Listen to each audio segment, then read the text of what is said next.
Coming back from that deficit, Dennis, must give a lot of confidence to the camp.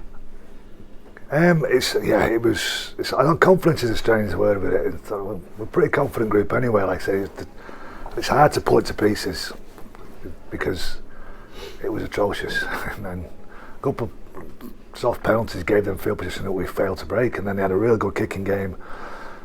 Like I said, Walsh and Myler both kicked really well in that first part of the game, first half, 40-20, and just to repeat sets. It was hard for us to get out of that area of the field, but it was a poor quality of some of the stuff we did, even with the weather, and a character in us more than anything else. And like I say, we're confident anyway, but there's not a lot to get out of that apart from the reality that we're gritty, we're tough, we work hard for each other, which has never really been in doubt about the group. But it's nice to see it, like I say, manifest itself in turning around a 14-point deficit, and we, like I say, 3-2. We didn't have a lot of opportunities. They never really threatened us apart from the first try. The second one was just, like I say, it was the conditions that played into the part, and Myler swoops on something that's what he does.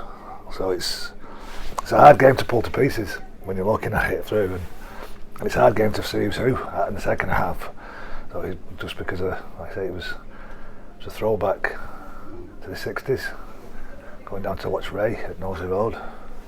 40. Not sure who it was. Your first ever away point, I think, Dennis, at Catalan, and that's something to be. It was something we talked about in the week. It was one of those where, it was.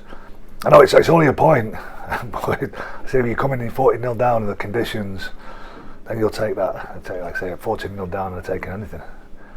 And for us to turn it around and get into position we did, where I say it's hard. Again, it's one of those things where Reece kicks one of those goals, but like if you walked on the field, you'd understand. Like trying to kick a goal. I spoke to Walsh after, and he's like drop goal expert, and he said just couldn't drop a goal. He couldn't. I said we talked about Danny Craven can really kick a ball. Nobody was dropping anything in that game. It would have been a free kick if the ball had gone over from a drop goal. The ball, there was no bounce in the field. The ball was getting stuck in the mud, so it was really tough to kick from anybody's perspective. And I think all three of the tries were convertible. It's just that underfoot it was just really tough to try and kick. How did you come out injury-wise, Dennis? Do you know? We seem all right at the moment. Like I say, today we've run. The team are on the feet today. Nobody's complaining about anything. We've got a couple of bumps and bangs. The usual stuff early in the week, which is we might have a random dead leg or a bang on the shoulder, but nothing that I can say that should keep anybody from being selected this weekend. What a challenge you've got ahead of you this weekend. Well, I'd have to going to Catalans in and out on a day was a challenge, but the exciting part about it is when we spoke after the game with the players, and they're all looking forward to this game because of how well Castleford are playing. Because, like I said, they've lived up to their billing. They talked about it in pre-season. I think a couple of articles from some of their players wanted to be the entertainers. I think Daryl's made it clear they have the way he wants to play, and they're living up to it. Like I say, they're running pretty sharp at the moment. Everything they touch seems to turn to gold. They've got a fantastic back three that are very, very pacey and will hurt you if you don't stay focused.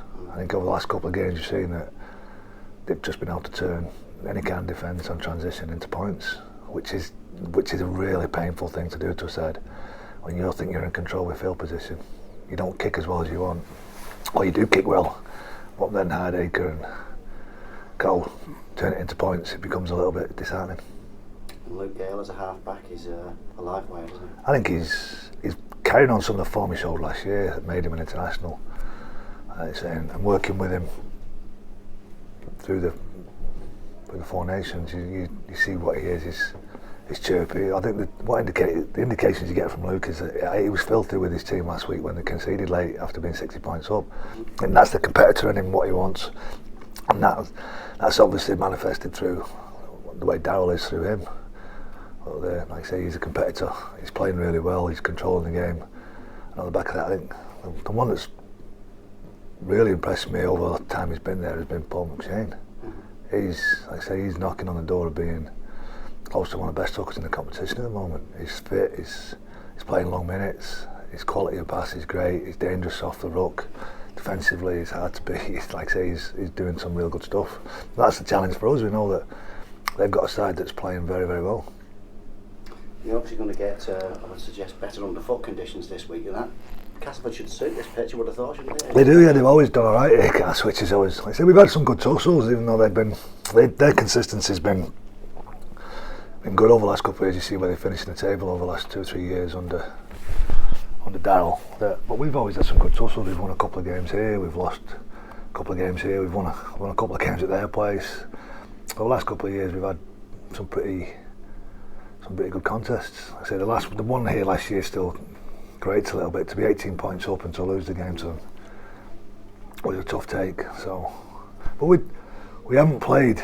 I don't think we played particularly well for 80 minutes yet out of the 3 games. But we've started to build some kind of form. I say when we saw on the weekend a little bit of determination, a bit of character in adverse conditions. The week before we had some real good shape and we scored some good points. We just lost our way in certain parts of the game.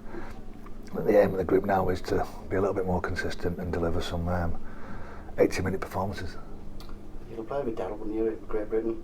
Yeah, I played a lot of times. Does it surprise you that he's gone into coaching and done such a great job? Oh, he's been doing it a long time, hasn't he, now as well. I say his pathway's been pretty solid. When you think that he came out, he probably got a job too early with the Leeds job, but like I say, it was a job that he wanted and a job he could do given time. He jumped into rugby union and he went back into Coach Featherstone to being a fantastic championship team, and he's taken Castleford. I think that the best move that Castleford did was giving Darryl a job. I think he's shown the way he's turned the club into what it is at the moment. He's done a great job, yeah. There's never any surprise. I think he's a pretty smart player and turned into a really smart coach.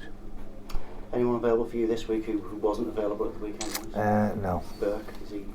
No, his wife had a baby over the weekend. I say it's the longest labour in history. I think it was quite rough. So she's had it tough. I'm not.